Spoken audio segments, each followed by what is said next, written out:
Hello student, আজকের এই ভিডিওর মাধ্যমে ক্লাস 12 ফোর্থ সেমিস্টারে যারা স্টুডেন্ট আছো তোমাদের জন্য নিউট্রিশন সাবজেক্টের ইউনিট 1 চ্যাপ্টার 1 গর্ভাবস্থা ও স্তন্যদানকালের পুষ্টির চ্যাপ্টার থেকে 35 মার্কের একটি মক টেস্টের কোশ্চেন নিয়ে চলে এসেছি আলোচনা করার জন্য।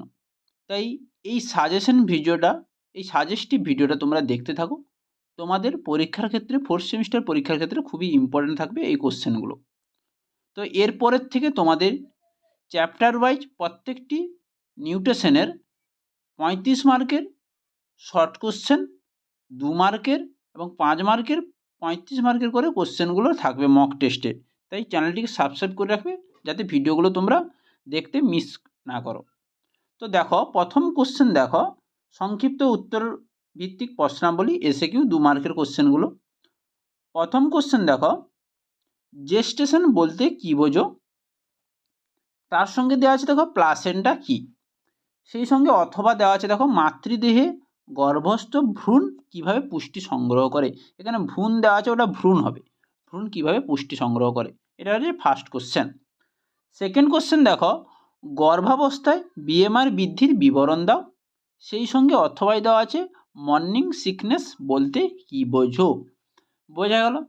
সিদ্ধাকের কোশ্চেন দেখো, গর্ভাবস্থায় সঠিক মাত্রায় ক্যালসিয়াম গ্রহণের গুরুত্ব আলোচনা করো, সেই সঙ্গে অথবা দেওয়া আছে দেখো ল্যাক্টোজেনেসিস প্রক্রিয়া কাকে বলে, কোন কোন হরমোন এই প্রক্রিয়াকে প্রভাবিত করে। হয়েছে।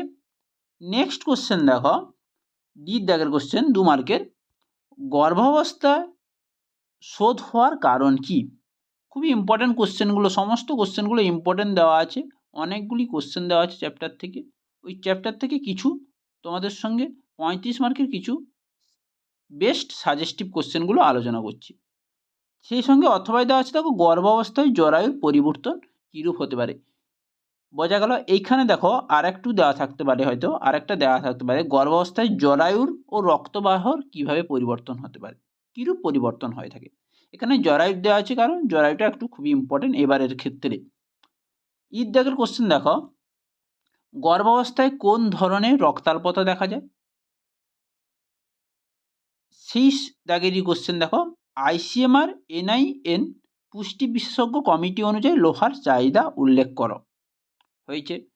সেই দাগের অথবা দেখো গর্ভাবস্থার সময়কালের শ্রেণীবিভাগ করো।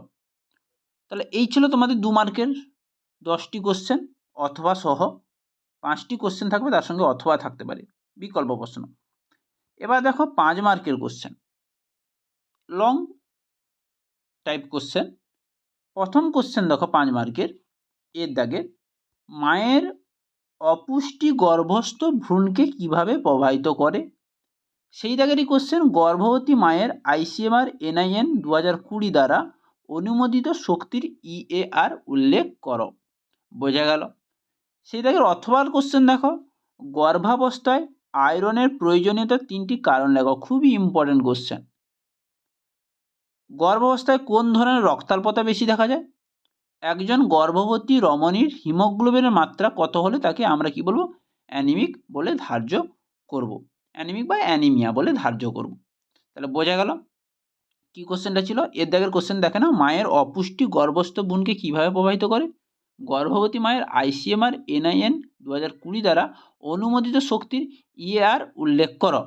সেই দাগের অথবা কোশ্চেন দেখো, গর্ভাবস্থায় আয়রনের প্রয়োজনীয়তার 3টি কারণ লেখো। গর্ভাবস্থায় কোন ধরনের রক্তাল্পতা বেশি দেখা যায়। একজন গর্ভবতী রমণীর হিমোগ্লোবিন মাত্রা কত হলে তাকে অ্যানিমিক বলে ধার্য করা হয়। এবার দেখো দাগের কোশ্চেন। দাগের কোশ্চেন দেওয়া আছে দেখো, একজন প্রসূতি মায়ের পুষ্টির প্রয়োজনীয়তা কি। খুবই ইম্পর্ট্যান্ট কোশ্চেন। সেই সঙ্গেরই কোশ্চেন দেখো, প্রি অ্যাক্লেমসিয়া ও অ্যাক্লেমসিয়া বলতে কি বোঝো। এর পার্থক্য দিয়ে দিতে পারে, আবার কাকে বলেও দিয়ে দিতে পারে, বা এখান থেকে শুধু তোমাদের দিয়ে দিল অ্যাক্লেমসিয়া বলতে কি বোঝো। বোঝা গেল। অথবা কোশ্চেন দেখো, গর্ভাবস্থায় কোষ্ঠকাঠিন্য হওয়ার কারণ কি। জিডিএম বলতে কি বোঝো, স্পাইনা বাইফিডা বলতে কি বোঝো। বোঝা গেল। এবার দেখো দাগের কোশ্চেন। দাগের কোশ্চেন দেওয়া আছে দেখো, গর্ভাবস্থায় প্রোটিনের চাহিদা কেন বৃদ্ধি পায়।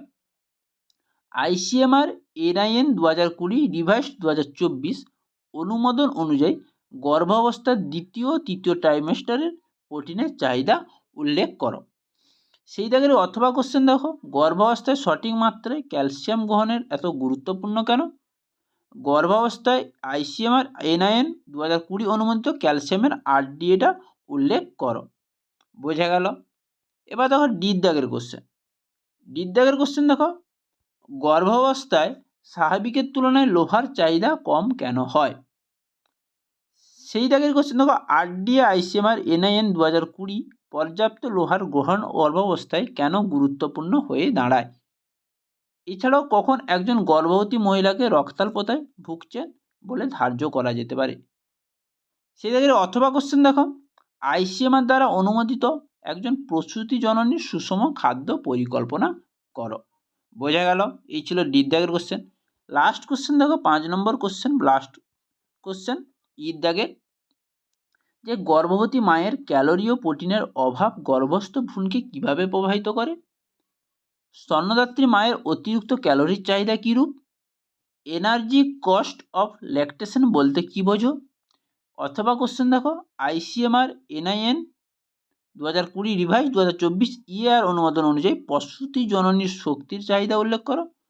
তার সঙ্গে দেওয়া আছে দেখো, গর্ভাবস্থায় যে কোনো 4টি সমস্যা উল্লেখ করো, বা গর্ভাবস্থায় যে কোনো 4টি জটিলতাও উল্লেখ করো, এইভাবেও আসতে পারে। বোঝা গেল? তাহলে এই ছিল তোমাদের 35 মার্কের একটি চ্যাপ্টার 1-এর একটি সাজেশন কোশ্চেন তোমাদের সঙ্গে শেয়ার করলাম। তো নেক্সট ভিডিওতে প্রত্যেকটি চ্যাপ্টার থেকে এইভাবে সাজেশন আসবে, তাই চ্যানেলটিকে সাবস্ক্রাইব করে রাখবে এবং পাশে থাকা বেল আইকনটি বাজিয়ে রাখবে, যাতে ভিডিওগুলো পোস্ট হলে তোমরা নোটিফিকেশান পেয়ে যাও। তো নেক্সট ভিডিওতে দেখা হচ্ছে সাজেস্টিভ ভিডিও নিয়ে। তাই আজ এই পর্যন্ত।